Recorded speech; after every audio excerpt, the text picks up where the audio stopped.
feel it right away.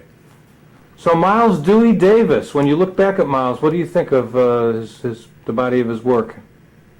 Well, you know, there's a lot of contributions, and if you look at his body, there's so many things that you could focus on.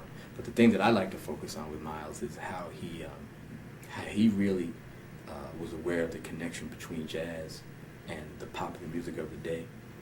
I mean, if you look at some of the stuff he did, particularly in the 50s, where he was choosing tunes that you never thought could be done in a jazz way, like Bye Bye Blackbird, or some of those songs that were just basically the hits of the day.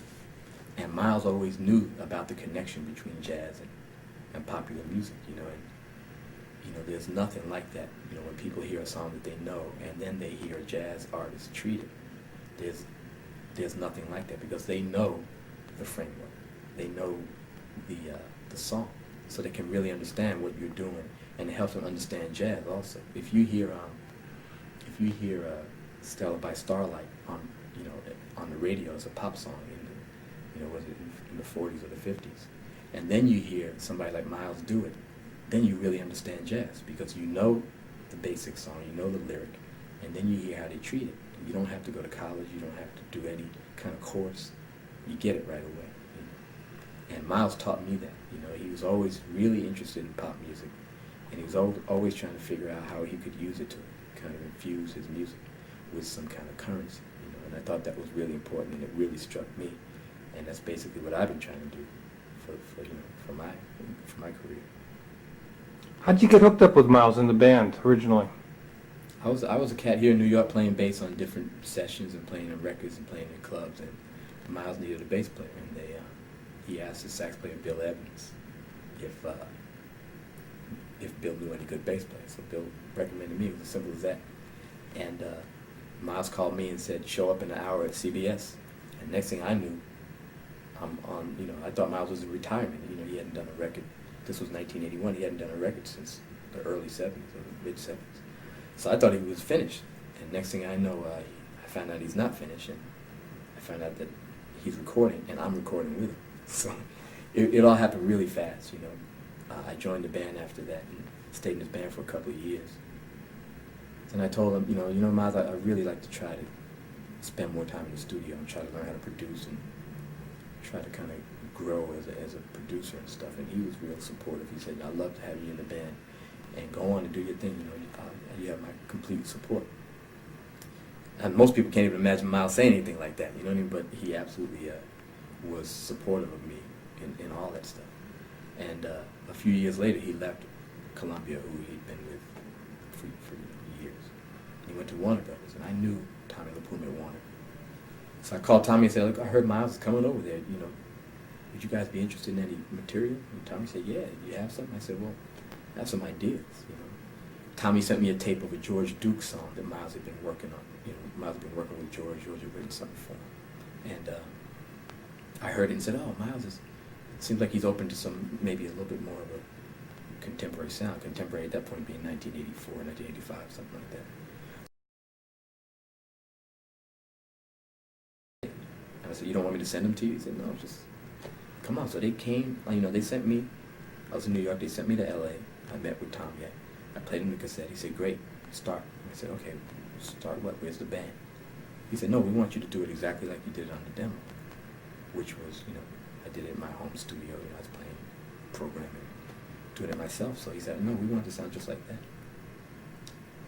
So, you know, I find myself, you know, kind of layering a Miles Davis record, you know, and I'm going, man, this is kind of strange, you know. Miles has never done a record like this, but you know, this could be interesting. So anyway, I kind of went with it. A few days later, Miles finally showed up and listens to what I'm doing and says, "Yeah, I like it. Keep going. Call me when you need trumpet, you know. Oh, and write another section for that part of it that needs a C section." You know? And that's how the relationship, in terms of me and Miles working together in the studio, started. And you know, when I needed trumpet, I called Miles, and the first time was pretty difficult because it was difficult for me because it was intimidating. You know, Miles is standing with the trumpet, and he's sitting there looking at me for direction. You know, so the first couple of times I just let him do whatever whatever he could get to.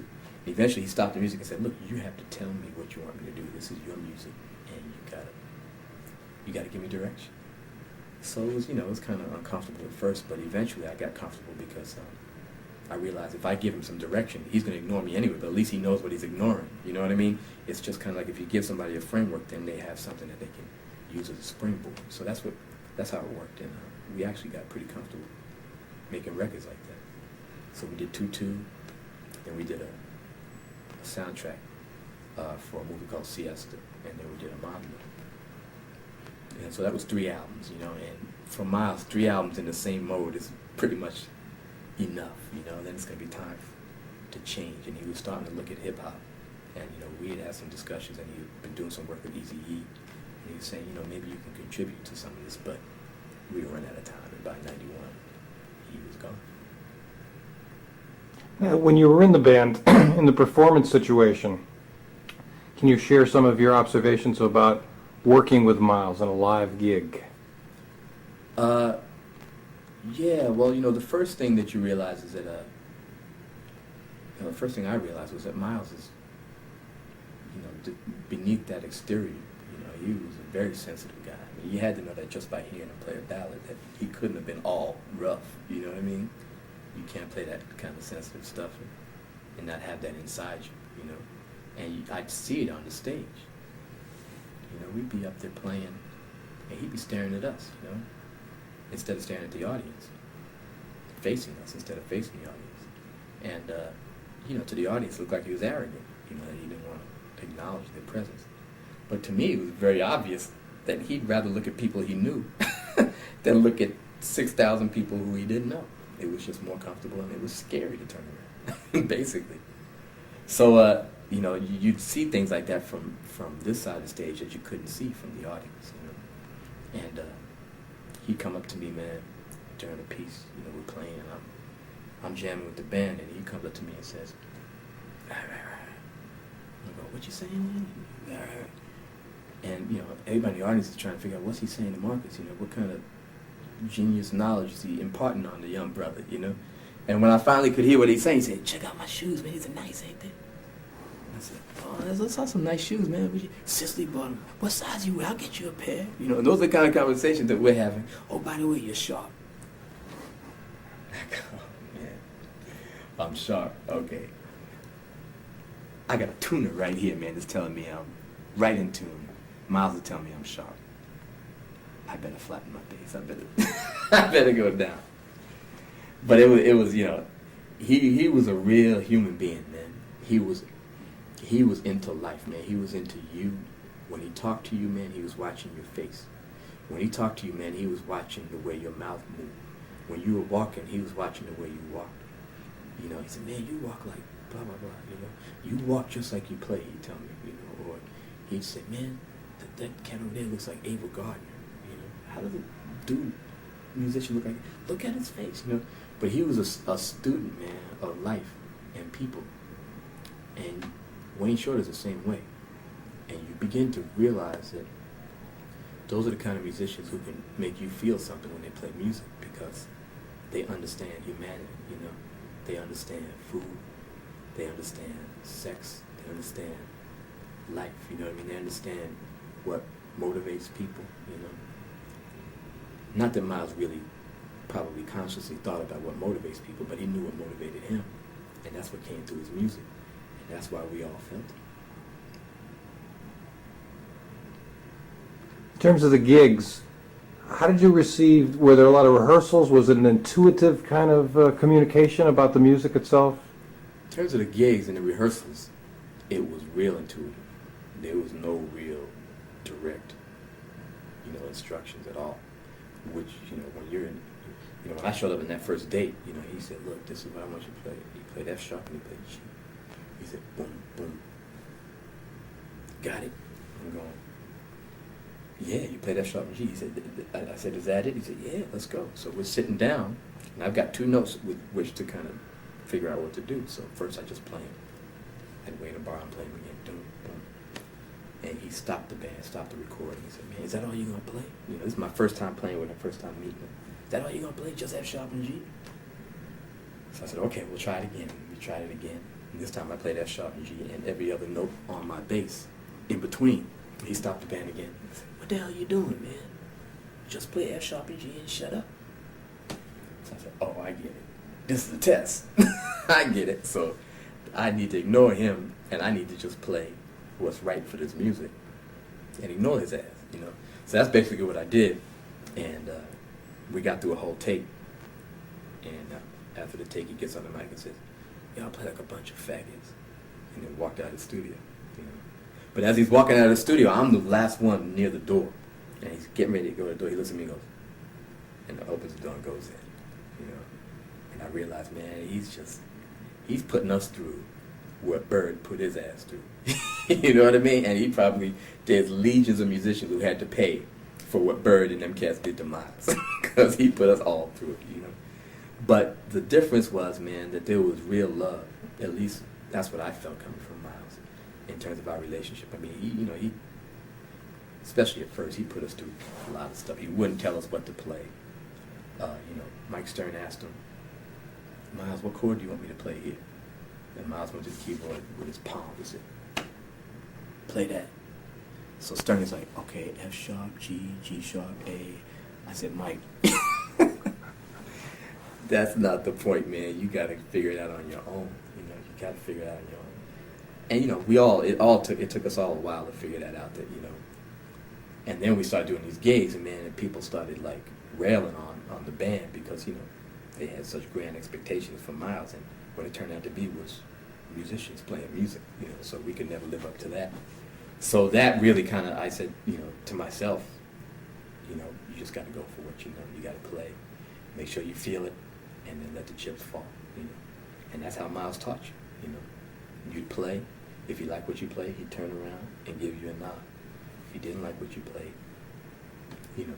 So the rehearsals, you know, we go into the first after the first 2 weeks of rehearsals, we're feeling like we still don't know what we're doing. And we get on the stage that way too. I mean, our first gig was like, we still don't know what we're doing. But then he'd lead us with his horn. He'd just play a melody. You know, we don't even have a set list. He'd play a melody. Oh, okay, I see what song's coming next, you know. And you realize that he's leading you with the music. And that was really interesting to me because there's so many things, man, musically that you can get to if you don't have to talk about, you know. As soon as you have to put that stuff in words, then you screw it all up because the words limit you, you know. But if he just plays something, man, you understand so much that you couldn't articulate, you know. So, I mean, I know with my band, you know, that's the way I communicate with them also, you know, and it's really, it opens up stuff so much, you know, because it's such a more complete way to communicate when you talk about music, is to play something, you know. Play a little softer and have the band listening carefully enough to realize that you want it a little softer, or play it a little louder or a little sharp, you know what I mean? Just all those things, man, the words really can't, you know, explain, you know. And if I sat there and tried to talk to the musicians about what I was trying to do in that little 2-bar area, they'd never get it. But if you play, it's there. And that's what I learned from Miles, because that's how he conducted the whole thing. And if you listen to the stuff that we did in that period, there were no beginnings of songs, there were no endings. We started playing at the beginning of the set, and we stopped playing when the set was over. And Miles would just take you on a trip, you know. It was a real interesting way to make music. Now we cut to the period when you were at the control panel telling Miles what to do. How did you communicate with him? Did you say, Miles, I want you to play such and such here, or did you just let him hear it, let him improvise? How did that go down? Well, at first I didn't do anything. I just turned the tape recorder on and said like that. So he'd doodle around. And then he said, no, I need more structure than that. So eventually I began to write out melodies. And the first time I wrote out the melodies, I took time to make sure I phrased everything as Miles would phrase it. I wrote it out that way. And, you know, it took a long time to write everything behind the beat. You know what I mean? And then he said, no. Just write it right on the beat. You know, because if you write it behind the beat, I'm going to play it even more behind the beat. So write it straight. So I'd write these real basic melodies and then let him feel it out, you know. And then I'd say, solo here, you know. And say the keys changing here, you know. It's just he and I, headphones, you know. Just say, yeah, stop. Okay, go. And I say, listen, you know, listen to the ensemble here. React, you know. Because for me, what we were doing was more like I was an arranger. and I was setting this thing up for Miles in the same way they gilded it, although the way gilded it was much more organic. Basically what I was doing was laying out this thing that had no improvisation, but it was a set thing, but it had areas where Miles could kind of be Miles on top of it. So that's how we did it, you know, and I'd play him sections, you know, and I'd point to him, you know, and I'd say, listen to that, go, you know, and he'd do it. So we were doing stuff like that.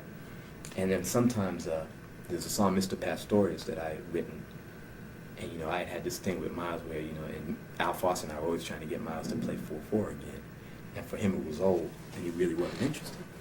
And I had given up the battle, you know what I mean? But I had written the song, Mr. Pastorius. And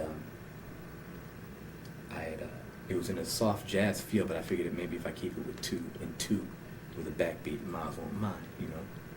And I had laid down the chords on tape, and Miles and I were sitting in the studio with him with his trumpet, and I had headphones, and so did he. And I had written out the melody for him, and I had written the changes above the melody just for myself. And then I had written G minor vamp for Miles, because I knew he wasn't going to be interested in playing changes and anything.